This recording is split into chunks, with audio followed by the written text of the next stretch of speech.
حضرت سلیمان فارسی رضی اللہ تعالیٰ عنہ، کیا بات ہے، پتہ ہے آپ کو حضرت سلیمان فارسی ابھی آپ کے منہ پہ داڑھی بھی نہیں تھی، آپ کے جو والد تھے ان کا نا آتش کدا تھا، یعنی کہ جہاں آگ کی لوگ پوجا کرتے تھے، بہت بڑا آتش کدا تھا، یعنی کہ سمجھو آتش کدا متولی ہے، تو یہ ایک امیر کے بیٹے تھے۔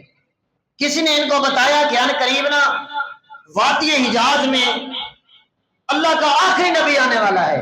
آپ نے فرمایا میں نے جس دن سے سنا نا، فرمایا اللہ کی قسم میں نے وہ اپنی عیش و عشرت بھی چھوڑ دی، پتہ نہیں کہاں سے فارس سے بکتے بکاتے، یہاں تک کہ یا تو امیر کے بیٹے تھے یا تو یہ کسی کے ہاں کھجوروں کی مزدوری بھی کرتے تھے۔ کس گھر سے؟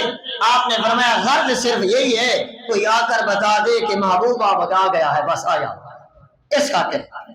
حضرت سلمان فارسی رضی اللہ تعالیٰ عنہ فرماتے ہیں، فرمایا کہ نماز کے بغیر کوئی دین نہیں ہے، نماز کے بغیر کوئی دین نہیں ہے۔ فرمایا جو نماز نہیں پڑھتا اس کا اسلام ہی شک میں ہے۔